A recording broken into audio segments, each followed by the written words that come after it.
आज का बाइबल का वचन इतिहास का दूसरा ग्रंथ अध्याय 24 वचन 17 से 25 और आज का सुसमाचार सन लूकस के अनुसार अध्याय 2 वचन 41 से 51। इतिहास का दूसरा ग्रंथ अध्याय 24 वचन 17 से 25। यूदा के नेताओं ने यहोदियादा की मृत्यु के बाद राजा के पास आकर उसे दंडवत किया।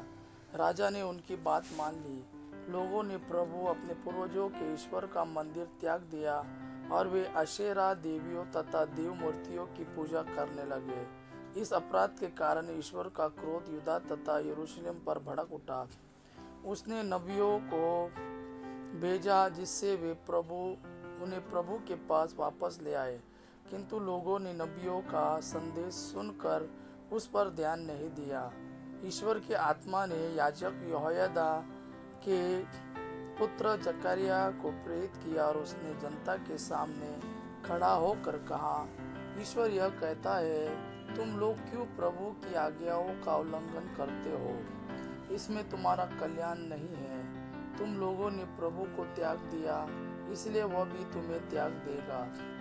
इसके बाद सब लोगों ने मिलकर उसका विरोध किया और राजा के आदेश से उसे प्रभु के मंदिर के प्रांगण में पत्थरों से मार डाला। राजा योआश ने जकरिया के पिता यहोयादा के सब उपकारों को बुलाकर उसके पुत्र जकरिया को मरवा डाला। जकरिया ने मरते समय यह कहा, प्रभु देख रहा है और इसका बदला चुकाएगा। वर्ष के अंत में अमोरियों की सेना योआश पर आक्रमण करने निकली।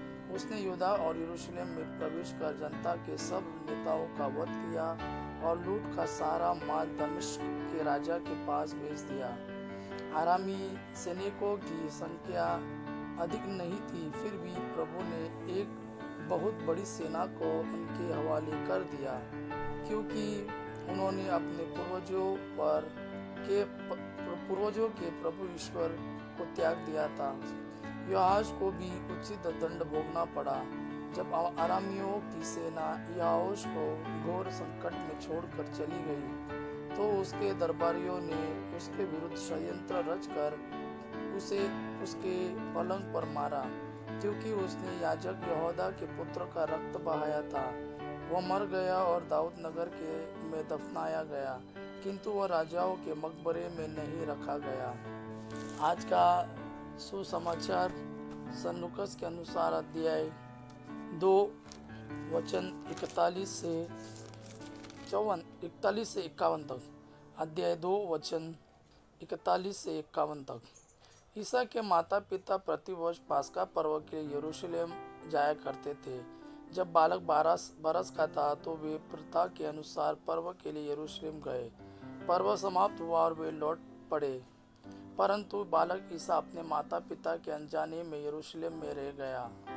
वे यह समझ रहे थे कि वह यात्री दल के साथ है, इसलिए वे एक दिन की यात्रा पूरी करने के बाद ही उसे अपने कुटुंबियों और परिचितों के बीच ढूंढते रहे। उन्होंने उसे नहीं पाया और वे उसे ढूंढते ढूंढते यरूशलेम लौटे।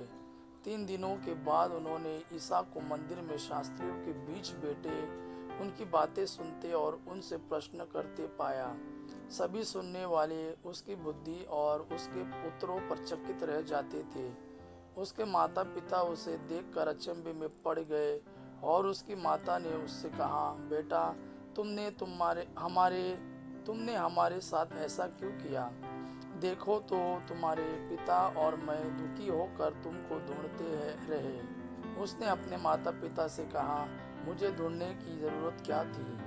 क्या आप यह नहीं जानते कि मैं निश्चय ही अपने पिता के घर होऊंगा? परंतु ईसा का यह कथन उनकी समझ में नहीं आया। ईसा उनके साथ नाज़रेत गए और उनके अधीन रहे। उनकी माता ने इन सब बातों को अपने हृदय में संचित रखा। यह प्रभु का वाणी है। प्रभु को धन्यवाद। अबा पिता की महिमा और पुत्र यीशु का प्रेम आप पर सदा सर्वदा बना रहे। आमीन।